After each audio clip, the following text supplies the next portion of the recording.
Welcome to Kenton's videos. Enjoy the video. In this video, I will show how to make Rice Krispie bars. First, gather your ingredients and equipment. You'll need 3 tablespoons of butter, 1 10-ounce bag of marshmallows, and 6 cups of puffed rice cereal. Also, grab a large mixing bowl and a 9 by 13-inch baking pan. Having everything ready makes the process smooth and enjoyable. This simple preparation ensures a delicious treat every time. Now let's get cooking. In a large saucepan, melt 3 tablespoons of butter over low heat.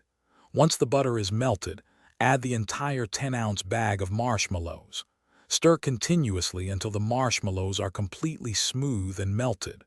Remove the pan from the heat immediately. Then, quickly add the 6 cups of puffed rice cereal, stirring until it's evenly coated with the marshmallow mixture. Next, transfer the warm mixture into your prepared 9 by 13-inch baking pan. For best results, lightly grease your hands or a spatula with butter, or use a piece of wax paper to press the mixture down firmly and evenly into the pan.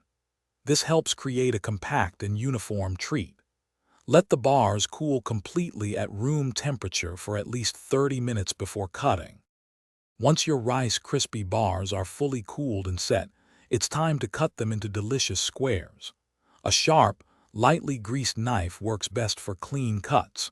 You can make them 2-inch squares or any size you prefer.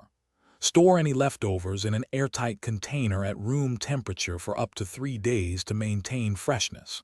They're perfect for a quick snack or a sweet treat. Don't forget to check the description below for a link to the new Kindle Paperwhite and other great deals.